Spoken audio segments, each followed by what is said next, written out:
কোরআন শরীফের যত তাফসির আছে, হাদিস শরীফের যত ব্যাখ্যার কিতাব আছে, আমাদের আহলে সুন্নাত ওয়াল জামাতের আলেমদের যত কিতাব আছে, আবু হানিফার পক্ষ থেকে যত কিতাব আছে, একটা কিতাবের পৃষ্ঠা খুলে যদি দেখাইতে পারো মিলাদুন নবী শব্দের আগে ঈদ লেখা আছে, ঈদে মিলাদুন নবী শব্দটা একটা লাইনে লেখা আছে, যদি দেখাইতে পারো ওই দিন থেকে আমরাও পালন করব। দান্দাবাজি কয়দিন? আজরাইল আসবে না যতদিন, আজরাইল যেদিন আসবে ওদিন সব মুখোশ উন্মোচন হয়ে যাবে। আল্লাহ হেদায়াত দান করুন। রসুলের সিরাত পাওয়ারফুল শব্দ, কারণ কান ধরে টানলে মাথা যেমন আসে, সিরাতুন নবী বললে মিলাদুন নবী ভিতরে আসে। এটা আলাদা বলা লাগবে না, রসুলের জীবন বলতেই তো জন্ম থেকে শুরু, কথা ঠিক না?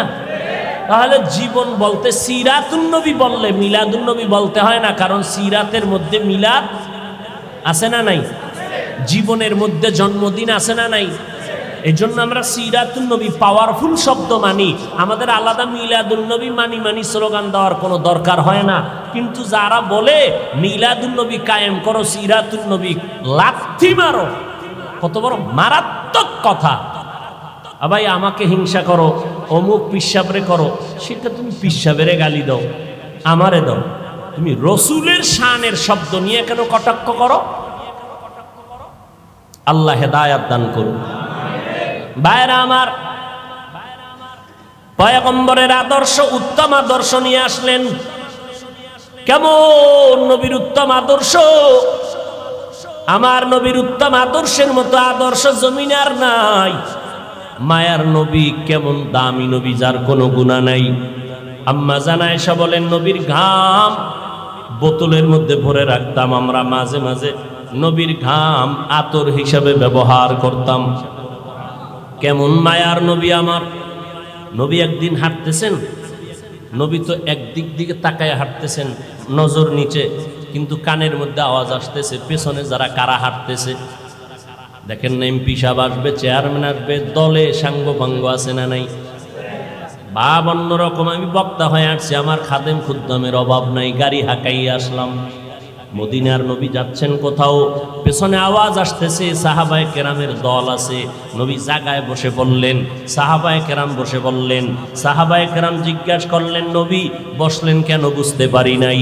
কয়, তোমরা আমার পেছনে হাঁটো, মানুষ মনে করবে আমি কত জানি দামি, আমার দবদবা আর কত শান শওকাত। আমি এটা দেখানোর জন্য দুনিয়ার মধ্যে আসি নাই। আল্লাহ পাক আমাকে চূড়ান্ত আদব শিক্ষা দিছেন। আদাবানি রব্বি ফা আহসানা তাদিবি, আল্লামানি রব্বি ফা আহসানা তালিমি। আল্লাহ আমাকে আদব শিখাইছেন, আমি দবদবার সাথে হাঁটবো না, আমি ভাবসাব নিয়ে চলবো না, আমি একা একা চলবো। ওই নবীর আদর্শে গড়া হযরত ওমর, অর্ধজাহানের খলিফা, যেই ওমর আমার নবীর গর্দান কাটার জন্য দৌড়ায়, ওই ওমর নবীর হাতে কালামা পড়ে এতটা দামি হয়ে গেল। সেই ওমর রাস্তা দিয়ে যখন হাঁটে, শয়তান ওই রাস্তায় চলে না। একটা মিনিট চিন্তা করে দেখিন কেমন মানুষ ওমর। এটা মানুষ না অন্য কিছু, যে শয়তান তারে ভয় পায়। যেই শয়তান আল্লাহর সামনে চালাকি করলো, আর সেই শয়তান ওমরের দেখলে দৌড়। কেমন ওমর? কয় পাওয়ার কি? কয় মোহাম্মদের পাওয়ার। সোহবতে সালেহ তোরা সালেহ কুনাত, সোহবতে তালে তোরা তালে কুনাত জামান। খারাপ লাগে না? মোনাজাত দিয়ে দিব তো, আর 2-4 মিনিটের মধ্যে ইনশাআল্লাহ কবুল করেন। কি বয়ান শুনবেন আজকে? ফজর পড়েন নাই, জোহর পড়েন নাই, মাগরিব পড়েন নাই, এশা পড়েন নাই, কি কসুর বয়ান শুনবেন? বয়ে বয়ে আসছেন, ওয়াজ শুনবেন, একটু দিলটা নরম কইরা আলেম ওলামা বয়ান করবে, চেহারা দেখলেও বরকত। মজলিসটায় বসবেন, নিয়ত করে আল্লাহ গুনাহ নিয়ে ঢুকছি, তওবা কইরা বেরোবো। ওই গজবের মোবাইল নিয়ে যারা বইছে, ওদের কানেও বয়ান ঢুকবে না, কলবেও ঢুকবে না। ওর কপাল পোড়া, হতভাগা, বদনসিব। এই মোবাইলে তাকায় রইছে, ছবি ঠিক মতো আইলুনি, রেকর্ডটা ঠিক মতো হইলনি, তুই ঠিক মতো আজরাইলে তোরে ধরলনি, শয়তান ভিতরে ধোকা দিলনি। এই চিন্তা কর, ওই বয়ান চিন্তা করিস না। শুনছি গ্রামে বুদ্ধি থাকলে বলে ঘর জামাই থাক্কা লাগে না। কি তোমাকে বুদ্ধিও নাই, সব বোকা। উল্টা আমাকে টুপিওয়ালাগো বোকা কও। একটা বুদ্ধিমান যদি চিন্তা করতা আজকের বয়ানটা আমার দরকার, তাহলে তুমি শুধু শুধু সময় নষ্ট না করে মিডিয়াওয়ালারা যারা রেকর্ড করে তুমি এখান থেকে অন্য টাইমে ডাউনলোড করে নিয়ে নিতা। তোমার ছবিও ভালো আইব না, রেকর্ডও। তাহলে এই কচুর আকামটা বয়ে বয়ে কেন করো? তোমার বাপের লাগে মান্যত কইরে আইছো না যে আমার মোবাইল লাগবেই। আবার কেউ দেখায়, দেখ দেখ জিনেরা আছে তো, এরা মোনাজাতের পরে মোবাইলটা নিয়ে যাইব, কথা দেখ আমারটা চলবে নি, আমি ধরে রাখছি, দেখ হবে কিনা। জিনেরা কানা চলবে, মোটামুটি একদিনের বাজার হবে, রেডি থাক, মোনাজাতটা হইতে দেরি, দেখবি পকেট খালি। আপনারা হাসেন, লজ্জা শরম থাকলে হাসতেন না। ১৫০০ বছর আগে রসুল বলে গেছেন, লা ইমান আর লিমান লা হায়া আলা, যার লজ্জা নাই তার ইমান নাই।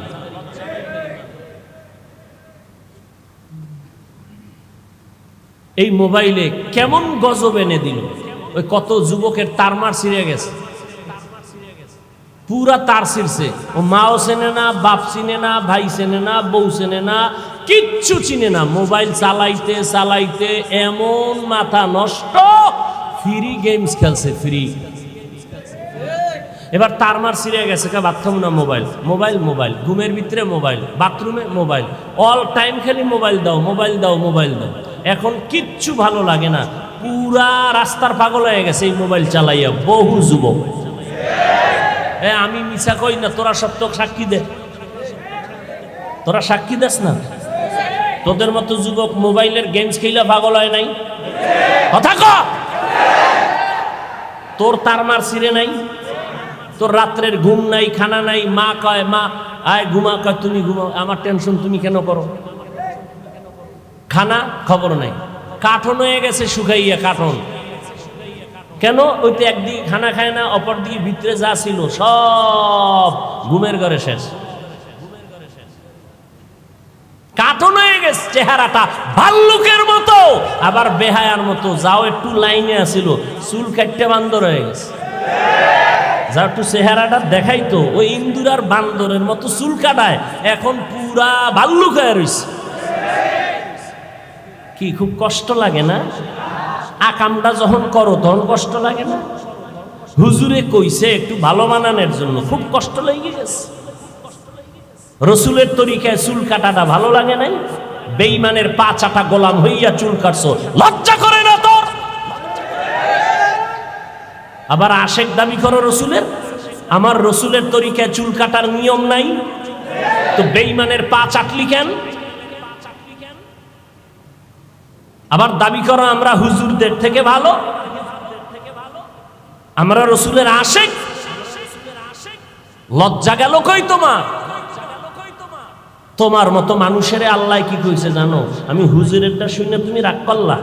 আল্লাহ কি কইছে জানো? তুই কুত্তা, তুই শুকর, তুই গরু।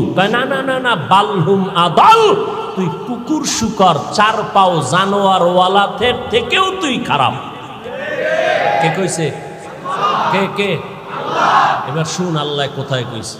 ওয়ালাকাদ যারানা লিজাহান্নামা কাসীরাম মিনাল জিন্নি ওয়াল ইনস লাহুম কুলুবুন লা ইয়াফকাহুনা বিহা ওয়া লাহুম আ'য়ুনুন লা ইউবসিরুনা বিহা ওয়া লাহুম আযানুন লা ইয়াসমাউনা বিহা উলাইকা কাল আনআমি বাল হুম আদাল উলাইকা হুমুল গাফিলুন।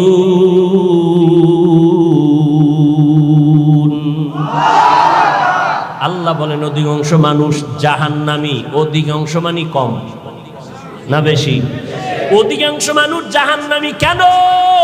এদেরকে আমি আল্লাহ পাক কলব দিলাম, কলব দিয়া তারা ফিকির করে না, গবেষণা করে না।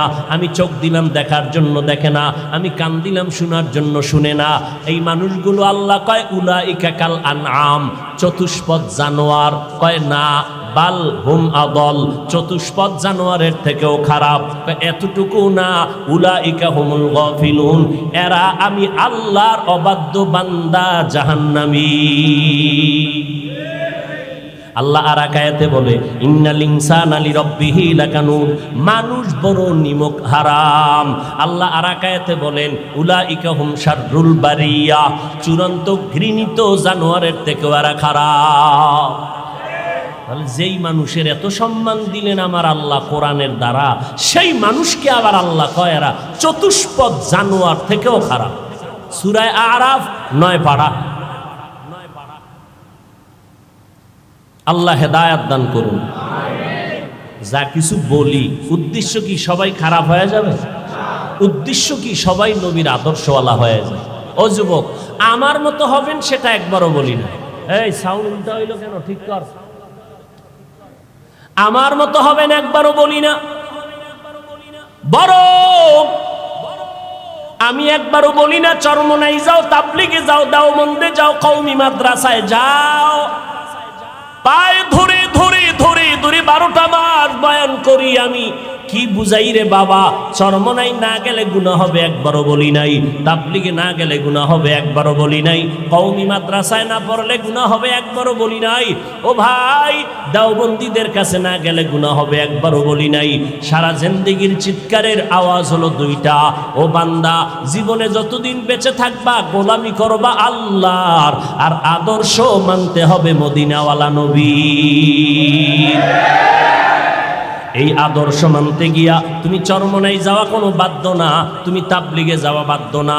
বরং যারা স্কুলে পড়ো আলহামদুলিল্লাহ, কলেজে যারা লেখাপড়া করো আলহামদুলিল্লাহ, আমাদের মাদ্রাসায় তোমার আসার কোনো দরকার নাই। কোনো মৌলবী যদি তোমাদের দাওয়াত দেয়, আমি হাফিজুর রহমান বলে গেলাম, তাদের দাওয়াত তুমি কবুল করবা না। কারণ আমার মাদ্রাসায় আলেম মুহাদ্দিস মুফতি মুফাসসির ছাত্রের অভাব নাই। আমার মাদ্রাসায় ছাত্র অনেক অনেক অনেক। ঘুমানোর জায়গা দিতে পারি না, খানা ঠিক মতো দিতে পারি না, গোসলের জায়গা দিতে পারি না। বরং আমার দেশে আলেম ওলামার দরকার পড়বে না, আমার দেশে অভাব হইল আদর্শবান ডাক্তারের, মুসলমান আদর্শবান ইঞ্জিনিয়ার নাই, মুসলমান আদর্শবান একজন কলামিস্ট নাই, মুসলমান আদর্শবান সাংবাদিক পাই না। আমার দেশে মুসলমান আদর্শবান প্রফেসরের বড় অভাব, আমার দেশে মুসলমান আদর্শওয়ালা মুসলমান এমপির অভাব, মন্ত্রী সাহেবের অভাব, আদর্শবান মুসলমান একজন ডিসি এসপির অভাব। আজ যদি আমার সোনার বাংলায় প্রত্যেকটা থানার ওসি এবং জেলার এসপিডিসি যদি মুসলমান আদর্শওয়ালা নামাজি হইত, আমগো কোরআনওয়ালাদের কোরআনের বয়ান করতে কোনো পেরেশানি লাগতো না। অতএব স্কুলে পড়ো, কলেজের মধ্যে পড়িয়া ডাক্তার হও, ইঞ্জিনিয়ার হও, সাংবাদিক হও, প্রফেসর হইও।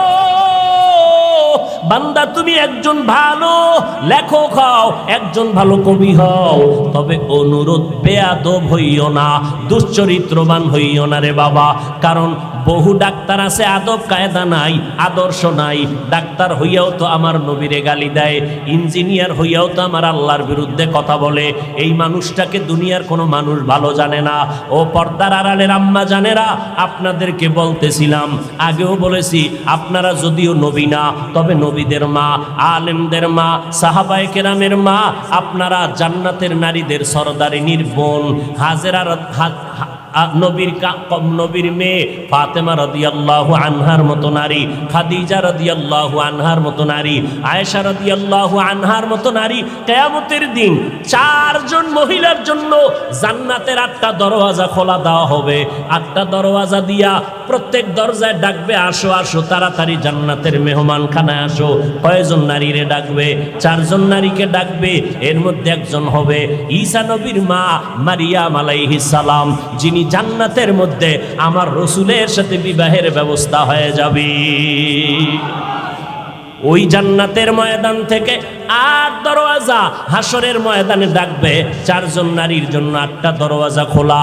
প্রথম দরওয়াজা থেকে 8ম দরওয়াজা পর্যন্ত সব দরওয়াজা থেকে আওয়াজ আসবে, দারোয়ানেরা বলবে, আসো মেহমানখানা তৈয়ার হয়ে গেল। কোনো হিসাব নাই, সূর্যের আলো টালো দেখার দরকার নাই, দ্রুত জান্নাতের মধ্যে ঢুকে যাও। একজন বিবি মারিয়াম আলাইহিস সালাম, ঈসা নবীর আম্মা জান, কি পরিমাণ কষ্ট দিছিল আম্মা জান মারিয়াম আলাইহিস সালামকে এত পরিমাণ কষ্ট খেজুর গাছের সাথে বেঁধে কি পরিমাণ বেত্রাঘাত করেছিল বেঈমানেরা। বলে বাপ সারা সন্তান কেমনে আসলো? ঈসা নবী মায়ের কোলের মধ্যে বৈশা জবাব দিয়েছিল। আল্লাহ তাআলা ঈসা নবীর জবান খুলে দিয়েছিলেন শিশুবেলায়। আল্লাহ তাআলা ঈসা নবীকে অল্প বয়সে কিতাব দান করেছিলেন। আর একজন নারী খাদিজা রাদিয়াল্লাহু আনহা জান্নাতের 8টা দরওয়াজা দিয়ে ডাকবে, ও খাদিজা আসো, জান্নাতের 8 দরওয়াজা খোলা। ও আব্দুল্লাহপুরের আম্মা জানেরা ভালো করে শুনে নেন, আপনাদের মর্যাদার বয়ান সারা রাত্র যদি করি শেষ করা যাবে না রে আম্মা জান। আপনারা ডাক্তারের মা, বড় বড় ইঞ্জিনিয়ারের মা, বড় বড় ডিসি এসপির মা, এই জমিনের মধ্যে যত ভালো ভালো সন্তান দেখেন, আখেরাতের লাইনে ধর্মীয় লাইনে তাও ভালো মায়ের সন্তান, আবার দুনিয়ার লাইনে যত ভালো ভালো সন্তান দেখবেন সব হলো ভালো মায়ের অবদান। ভালো মা ছাড়া কোনো ভালো সন্তান জমিনে নাই। ডিসি সাহেবের ব্যবহার বড় ভালো। ডিসি সাহেব কয় আমিও কোরআন পড়ছি হুজুর, আপনারা ওয়াজ মাহফিল করেন, আমার কোনো বাধা নাই, আমার জন্য মোনাজাতে একটু দোয়া করবেন। ডিসি সাহেব আপনার ব্যবহার দিয়ে কলিজাটা ঠান্ডা হয়ে গেল। ও ডিসি সাহেব আপনার মধ্যে এত ধর্মের জ্ঞান আর মোহব্বত কেন? কয় হুজুর আমি যদিও মাদ্রাসায় পড়তে পারি নাই, তবে কোরআনটা পড়ছি। কয় কেমনে? কয় মক্তবে সকালবেলা আমার আব্বা আম্মা মক্তবে কোরআন পড়াইছে। ও ভাই কোরআনটা পড়িয়া ডিসির চেয়ারে বসছে, এখন কোরআনের ঘেরান তার জবানে আছে না নাই? ও বান্দা এই জন্য তুমি স্কুলে পড়ো, কলেজে পড়ো, আল্লাহর কোরআনের মৌটা তোমার অন্তরে ঢুকাইয়া নাও। কারণ কোরআনের একটু বাতি যার সিনার মধ্যে থাকবে, ও যদি এসপির চেয়ারে বসে ওখান থেকেও কোরআনের ঘেরান আসবে। নাস্তিকার বেঈমানেরা আলেমদের লিস্টি করবে দূরের কথা, চিন্তাও করার সাহস কোনোদিন পাবে না। এরে যুবক, অনুরোধ করে বলি, বিগত জীবনে অন্যায় করেছো, তওবা করো, রবিউল আউয়াল থেকে শিক্ষা গ্রহণ করো। ও আল্লাহ নবীর আদর্শ জীবনে আর কত অবহেলায় কাটায় দিলাম, আর নবীর আদর্শ কোনোদিন ছাড়ব না। ও আম্মা জানেরা, 2টা সন্তান ভালো বানাইয়া কবরে যান, আপনার সন্তানের আদর্শ দেখে কলিজা ঠান্ডা হবে, এলাকার মানুষ দোয়া করবে, মুরব্বীরা দোয়া করবে। ও মা ঘরের মধ্যে স্বামীর মাল হেফাজত করেন, সন্তানগুলোকে আদর্শওয়ালা বানান। তার মানে এইটা না আপনার সন্তানের ডাক্তার বানাইবেন না, এটা কিন্তু বলি না রে আম্মা জান। ডাক্তার বানান, আমগো মতো হুজুর বানানোর দরকার নাই, আমার মতো পাগড়িওয়ালা বানানোর দরকার নাই। বরং 5 বেলার নামাজ জানো পড়ে, স্কুলে কলেজে পড়ুক আর চাকরি করুক, ব্যবসা করো। ও যুবকেরা, মা বাবার দোয়া নিয়ে সামনে আগাও। কারণ আমি হাফিজুর রহমান, আজকে চেয়ারের মধ্যে বয়ান করার যোগ্যতা নাই, ইলম আমল দিয়া বাহাদুরি করার কায়দা নাই। আমার মা বাবার অবদান আর দোয়ার কারণে, চোখের পানির কারণে আজকে তুমি টাকা পয়সা বাড়ি গাড়ির মালিক হয়েছো। খোদার কসম মা বাবার চোখের পানি ছাড়া হতে পারো নাই। ও পরীক্ষার্থী ছেলে মেয়েরা, আজকে পরীক্ষায় তুমি ভালো নাম্বার পাইতেছো, তুমি মনে করছো তোমার নিজের ক্রেডিট। না না না, মা বাবার চোখের পানি আর দোয়া। তুমি জানো না, তুমি গ্রাম থেকে ঢাকার শহরে পড়ার জন্য আসছো, তোমার মা ভাড়া বাসা নিয়েছে তোমার পরীক্ষায় রান্না কইরা দেওয়ার জন্য। ওই মা যখন শুনে তোমার পরীক্ষা চলতেছি, ওই মা কিন্তু ঘুমায় না, রাতের বেলা যায় নামাজে বসিয়া মা চোখের পানি ছেড়ে দোয়া করে, আল্লাহ আমার ছেলেটারে তুমি কামিয়াবি দান করে দাও। ওই মায়ের দোয়ার কারণে আজ তুমি পরীক্ষায় ভালো নাম্বার অর্জন করেছো। পর্দার আড়ালের মা বোনদেরকে বলবো, আপনারাও পর্দানিশী হয়ে যান, আল্লাহর মোহাব্বত নিয়ে চলেন। কয়দিন আর দুনিয়ার মধ্যে বাহাদুরি করবেন, কয়দিন আর দুনিয়াতে হায়াতের গ্যারান্টি দিবেন। ও আম্মা জান, আজকে সন্তান নিয়ে বাহাদুরি করেন, স্বামীর মাল নিয়ে বাহাদুরি করেন। একদিন আজরাইল যখন এসে যাবে, সাদা কাপড়ের প্যাকেট বানাইয়া কবরে নিবে, তখন আপনার সন্তানেরা মা মা বলে ডাকবে, কোনো আওয়াজ হবে না। ওই কবরে যখন যাবেন, কে নারী কে পুরুষ কোনো ভেদাভেদ নাই, কে মাওলানা কে মুফতি সাহেব ভেদাভেদ নাই, কে পীর কে মুরিদ কোনো ভেদাভেদ নাই, কে ডাক্তার কে ইঞ্জিনিয়ার কোনো ভেদাভেদ নাই, কে বক্তা কে শ্রোতা ভেদাভেদ নাই। সবার বেলায় 3টা সাদা কাফন হবে, মা বোনদের বেলায় 5টা সাদা কাফন হবে। ওই কবরের সাইজও হবে এক, কবরের মধ্যে রাখার পর প্রশ্ন করবে। সবার বেলায় 3টা প্রশ্ন, কারো বেলায় আলাদা কোনো প্রশ্ন করা হবে না। আমাকে যেই প্রশ্ন করা হবে আপনাদেরকেও সেই একই প্রশ্ন করা হবে।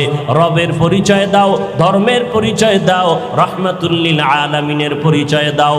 আল্লাহর নবী বলেন, দুনিয়াতে যারা রবের গোলামি করে কবরে যাবে, এরা কবরে গিয়া জবাব দিবে রব্বি আল্লাহ, আমার রব একমাত্র আমার আল্লাহ। দুনিয়াতে যারা ইসলাম মেনে চলবে, কবরে গিয়া জবাব দিবে দীনিয়াল ইসলাম, আমার ধর্মের নাম ইসলাম। দুনিয়াতে যারা নবীর সুন্নতের মালা গলায় লাগাইয়া চলবে, অযুবকেরা, বৃদ্ধ বাবাজিরা, পর্দার আড়ালের আম্মা জানেরা, আঙ্গুলের নখগুলো কেমনে কাটবেন সেখানেও নবীর সুন্নত যারা মেনে চলবে, চুলগুলো কেমনে রাখবেন সেখানেও বিশ্ব নবীর আদর্শ যারা মেনে চলবেন, জুতাগুলো কেমনে পরবেন সেখানেও নবীর সুন্নত যারা মেনে চলবেন, মসজিদে কেমনে ঢুকবেন বের হবেন, বাথরুমে কেমনে ঢুকবেন বের হবেন সেখানেও নবীর সুন্নত যারা মেনে চলবেন, খানা খাইতে বসবেন কেমনে সেখানেও নবীর সুন্নত, হাত দুইটা কেমনে ধুইবেন সেখানেও নবীর সুন্নত। একটা একটা বয়ান করলে সারা জিন্দেগি চলে যাবে রে বাবা। খানা খাইতে যখন বসবেন, যেই প্লেটের মধ্যে খানা নেবেন ওই প্লেটে কখনো হাত ধুইবেন না। নবীজি বলেন, দোনো হাতের কবজা পর্যন্ত আলাদা একটা পাত্রের মধ্যে ধুইয়া নাও। নবীর উম্মতেরা চিল্লাইয়া চিল্লাইয়া, আলেম ওলামারা জীবনভর বলল, হাতের কবজা পর্যন্ত ধুইয়া এরপরে ভিন্ন প্লেটে খানা নিয়ে খাও। হুজুরদের কথা, মদিনাওয়ালার সুন্নাত গায়ে লাগায় নাই। সরকার যখন পুলিশ নামাইয়া দিল, বেতের বাড়ি দিয়া সবটিরে সাইজ করিয়া দাও, হাতের কবজা পর্যন্ত ধুইতে হবে, না হয় করোনায় মরে যাবে। পুলিশের বেতের বাড়ির ভয়ে এই বেহায়া বাঙালি হাত ধুইতে রেডি হলো, কিন্তু আলেমের কথায় মদিনার মোহাব্বতে হাত ধুইতে রাজি হয় নাই। কি পরিমাণ বেহায়া, বেলাজা, বেশরম এরে নবীর আশিক। তুমি যখন প্লেটের মধ্যে খানাটা নিবা, ডান দিক দিয়া তুমি খানা শুরু করবা, বিসমিল্লাহ বলিয়া খানা শুরু করবা। এরে আল্লাহর বান্দা, বাম হাতে কোনো তরকারি নিবা না, ডান হাতে নিবা। বলবা, হাফিজ ভাই আমার ডান হাতে ভাত দিয়া তো লাগানো, আমি কেমনে চামচ দিয়া নিব? বলে, চামচটা তুমি আঙ্গুলগুলো ভালো চেটে এরপরে তুমি চামিচের অংশটা এখানে ধরো, বৃদ্ধা আঙ্গুল আর শাহাদাত আঙ্গুলের মাঝখানে ধরিয়া এরপরে তুমি চামচের আগা হোক বা গোড়া দিয়া ধইরা তুমি তরকারি নাও, মাছ নাও, নবীর তরিকা মতে চলো। এরপরে বান্দা নবীর তরিকা মতে খানাটা খাইয়া শেষ সময় প্লেটটা চেটে চেটে খাও, আর ফাঁকে ফাঁকে তুমি আল্লাহর শুকর আদায় করো, লাকাল হামদু ওয়া লাকাশ শুকর। ও মা, কত মানুষ সামনে খানা পায়, খাইতে পারে না, ডাক্তার নিষেধ করে, আল্লাহ তুমি আমার পেট স্টোমার ভালো রাখছো, হজম শক্তি ভালো রেখেছো, আল্লাহ তোমার শুকর আদায় করি। খানার পরে নিজের ওই খানার প্লেটে হাত ধুইও না, অন্য প্লেটে আবার দোনো হাতের কবজা পর্যন্ত ধুইয়া নাও। নবীর সুন্নাত অনুযায়ী যদি চলো, ডাক্তারের কোনো পরামর্শ লাগবে না। আমার নবী হলেন বিশ্বব্যাপী বড় ডাক্তার। বিজ্ঞানীরা গবেষণা করতেছে, মোহাম্মদ এমন একজন ডাক্তার ছিলেন, নবী সবুজ কালারটাকে পছন্দ করেছেন, সাদা কালারের পাঞ্জাবি পরেছেন, এরপরে নবী সবুজ কালো পাগড়ি পরেছেন, কিন্তু নবী বেশিরভাগ সাদাটাকে পছন্দ করেছেন। বিজ্ঞানীরা মাথা খাটাইয়া আবিষ্কার করতে শুরু করলো, মোহাম্মদ দোজাহানের সর্দার সাদা কালারটাকে বেশি মহব্বত কেন করলেন? গবেষণা করিয়া এইবার বিজ্ঞানীরা, স্বাস্থ্যবিজ্ঞানীরা লেখা দিছে, সাদা কালার মোহাম্মদ পছন্দ করার কারণ হলো 12টা মাসের মধ্যে কিছুদিন গরম, কিছুদিন শীত হয়, ঠান্ডা হয়। ঠান্ডার মধ্যেও সাদা কালারটা শরীরের জন্য ম্যাচিং হয়, গরমের সময় সাদা কালারটা শরীরের সাথে ম্যাচিং করে, কারণ সূর্যের যত গরম হোক না কেন সাদা কালারটা কন্ট্রোল করে শরীরের সাথে, এরপরে অ্যাডজাস্ট করে দেয়। আবার যত প্রচণ্ড গরম হোক না কেন সাদা কালারে আইসা লাগার পর এরপরে কন্ট্রোল কইরা ওই বাকি অংশ শরীরের সাথে অ্যাডজাস্ট করে দেয়। সাদা পোশাক থাকলে, আপনারা যারা সৌদি আরবে গেছেন, আমরা গেছি দেখছি, আমাদের গরমে জিব্বা ফেটে যায়, হাত ফেটে যায়, ওদের কোনো হাত ফাটে না। ওরা একটা জামা, মোটা সাদা কাপড়ের জামা পইরা কলার লাগাইয়া আবার রুমাল মাথায় দিয়া প্রচণ্ড গরমের মধ্যে দৌড়ায়। চিন্তা করলাম, আমার নবী সাদা কালারটা পছন্দ করার কারণটা কি? বিজ্ঞানীরা যা বলছে তাই সঠিক। বিজ্ঞানীরা কয়, মোহাম্মদ মেসওয়াকের আইন কেন করলেন? মেসওয়াক দিয়া নামাজ পড়ো রে বান্দা, মেসওয়াক করিয়া যদি ওযু বানাইয়া নামাজ পড়ো, একটা মেসওয়াকের নামাজে এক এক রাকাতে 70 রাকাতের সমান সওয়াব আল্লাহ তোমার আমল নামায় দান করবে। এই মেসওয়াকের দ্বারা দাঁত পরিষ্কার হবে, এরপরে দুর্গন্ধ চলে যাবে, যেটা ব্রাশের দ্বারা কোনোদিন হবে না। আমিও ব্রাশ করি, কিন্তু ব্রাশের দ্বারা সাময়িক দাঁতের ময়লা যায়, কিন্তু দুর্গন্ধ দূর হয় না। নবী বলেন মেসওয়াক করো, আর এই মেসওয়াক করলে 100 উপকার আছে মেসওয়াকের মধ্যে। এর মধ্যে সর্বশ্রেষ্ঠ উপকার, মরণকালে জবানে কালেমা জারি হয়ে যাবে। 10টার সময় নামাজ বাদ দিয়া বেরাস গুতাও, মেসওয়াকের খবর নাই।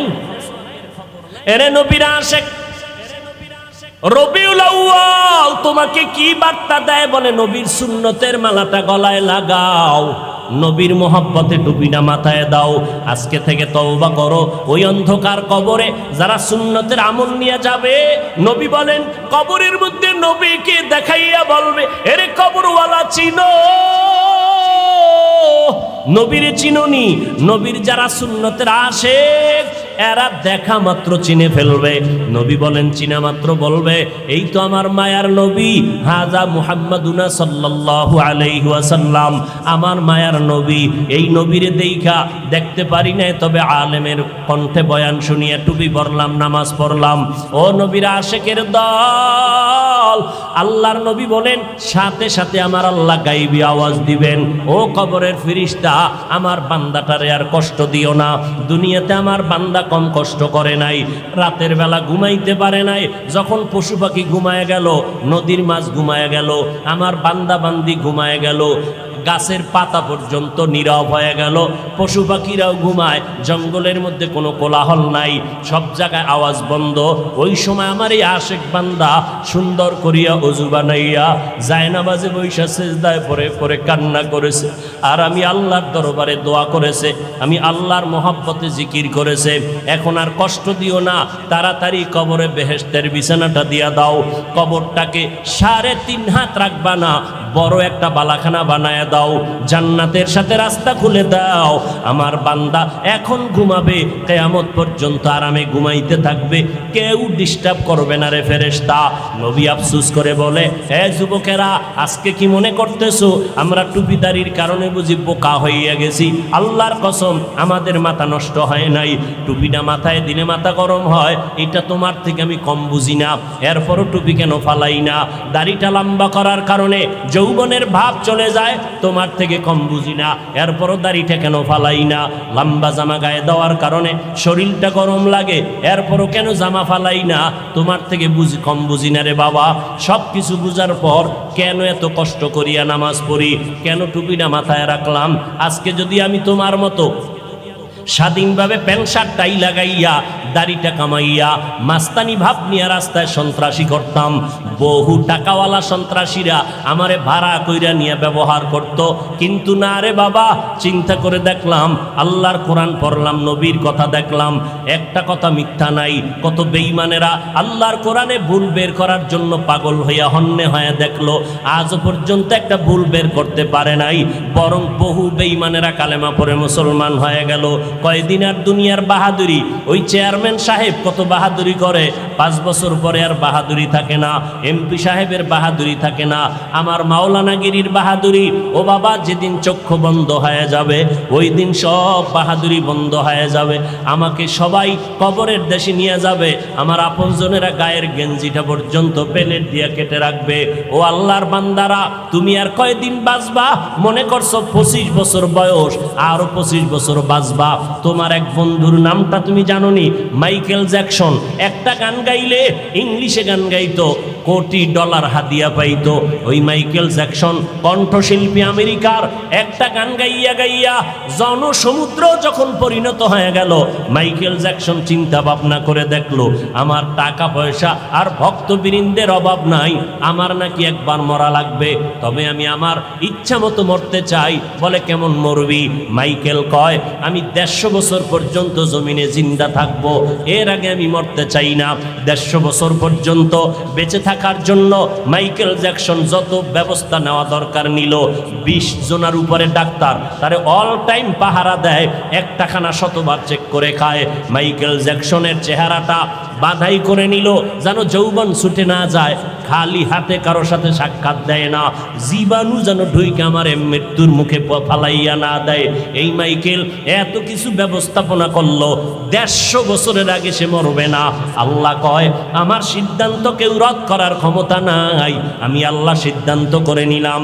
এই মাইকেল 150 বছরের বাঁচার তাগিদ দিয়া এবার প্রস্তুতি নিয়ে চলতেছে, সিকিউরিটি গার্ড নিয়ে চলতেছে, শরীরের মধ্যে কোনো বাতাস কোনো ধুলাবালু লাগায় না, কমপ্লিট স্যুট নিয়ে বাংলা দুনিয়ার জমিনে চললো। আল্লাহর কুদরত, একদিন হঠাৎ করে মাইকেলের মাথা একটু ব্যথা ব্যথা ভাব, 20 জনের উপরে ডাক্তার অল টাইম তারে চিকিৎসা দেয়, কোনো রোগ যেন ভেতরে ঢুকতে না পারে। হঠাৎ করে বিছানায় শুইয়া ঘুম পড়ল, একটু আরাম করতেছে, তখন তার বয়স মাত্র 50-এর কোঠা পেরিয়ে যাচ্ছে। এমন সময় ডাক্তারেরা চতুর্পার্শ্বে পাহারা দেয়, মাইকেল 50-এর কোঠার পরে পেরিয়ে বিছানায় যখন ঘুমাইয়া গেল, হঠাৎ করে ডাক্তারেরা দীর্ঘ টাইমের পরে মাইকেলকে যখন সজাগ করতে চায়, শরীরটার মধ্যে টাচ করে দেখে মাইকেলের পুরো শরীর বরফের মতো ঠান্ডা, কাঠের মতো শক্ত হয়ে গেল। ডাক্তারেরা চিৎকার দিয়া কয় মাইকেল আর জমিনের মধ্যে জিন্দা নাই, আমরা অনুভব করলাম না মাইকেলের জীবনটা কখন চলে গেল। এ যুবকেরা, মাইকেলের থেকে তুই তো আর বেশি ব্যবস্থা গ্রহণ করতে পারো নাই।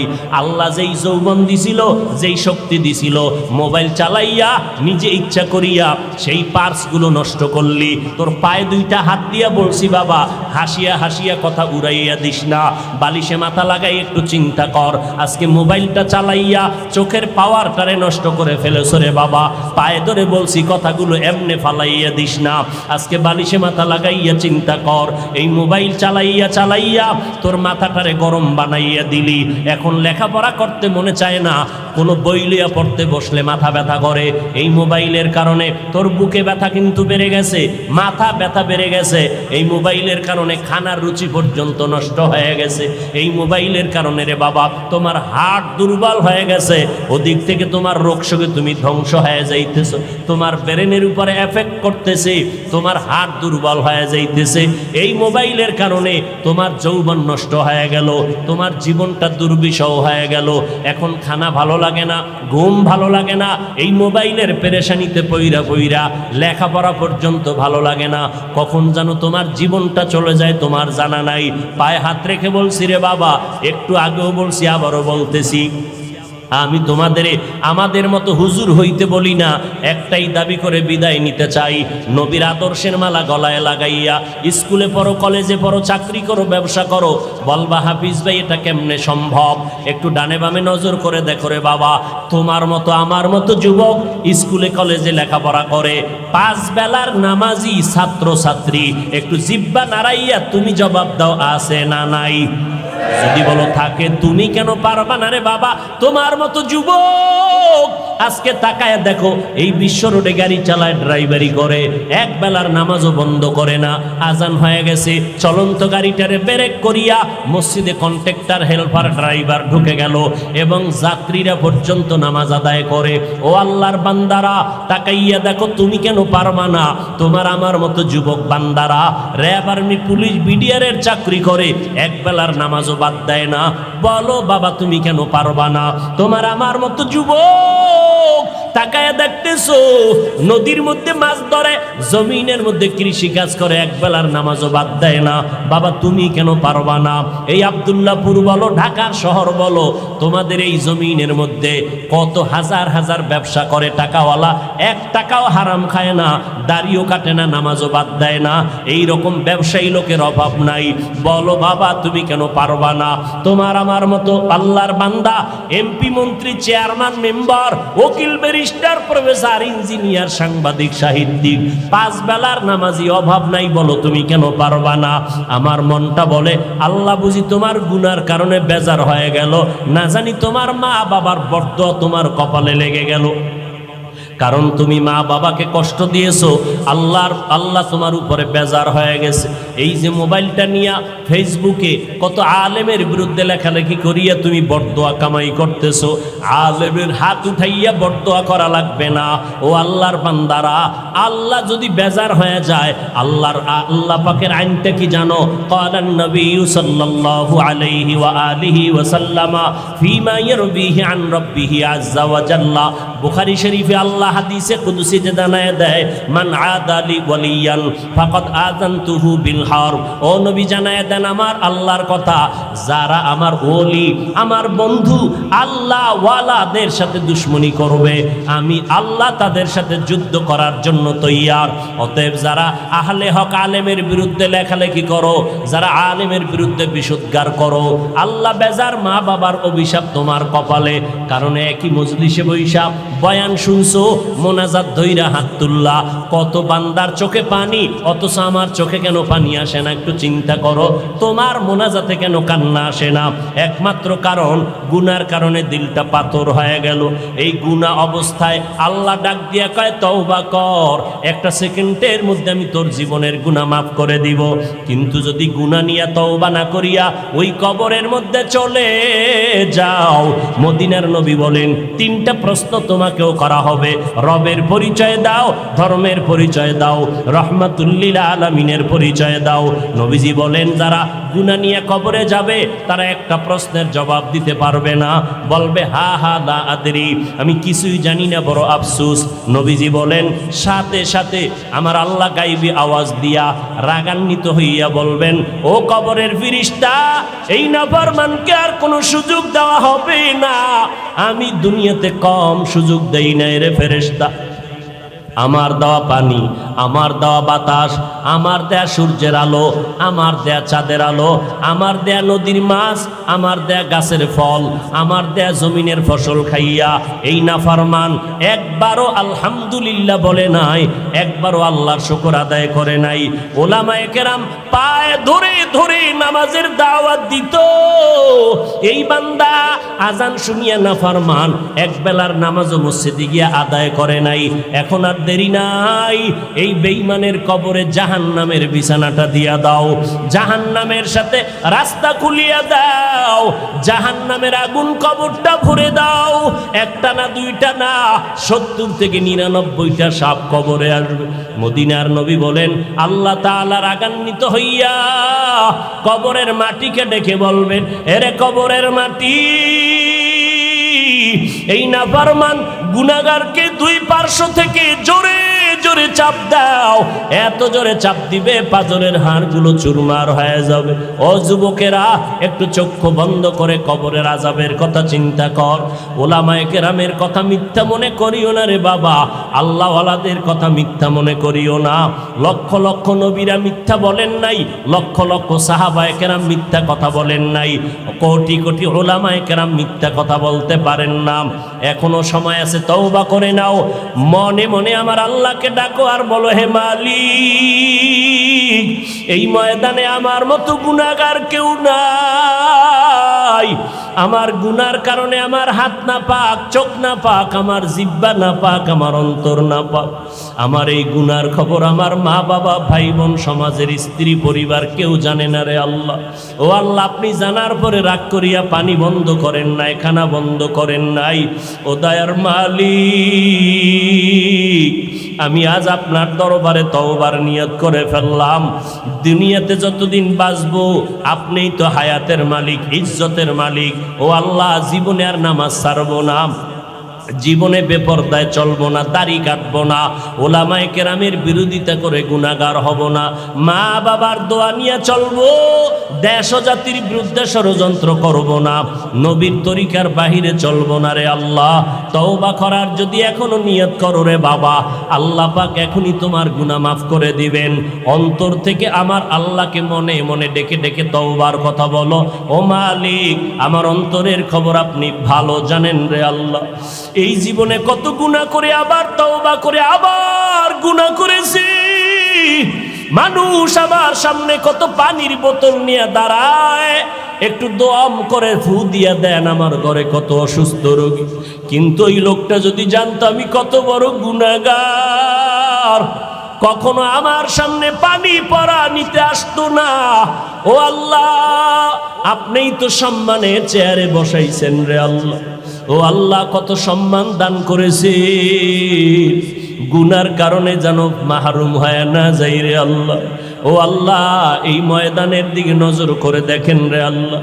আমরা তওবার নিয়ত করে ফেলেছি রে মালিক। ও আল্লাহর বান্দারা, ও পর্দার আড়ালের মা বোনেরা, আল্লাহর কাছে অন্তর দিয়ে তওবার নিয়ত করে নাও। ও আল্লাহ, আমার গুনার খবর আমার মা বাবায় জানলে কেউ আমারে সম্মান করত না। আমার মা বাপ বোনেরা, ভাই ভাই বোনেরা জানলে, সন্তানেরা জানলে কেউ আমারে ভালো জানতো না। ও আল্লাহ, আপনি জানার পরেও তো আমার ইজ্জত নষ্ট করেন নাই, আমার খানা বন্ধ করেন নাই।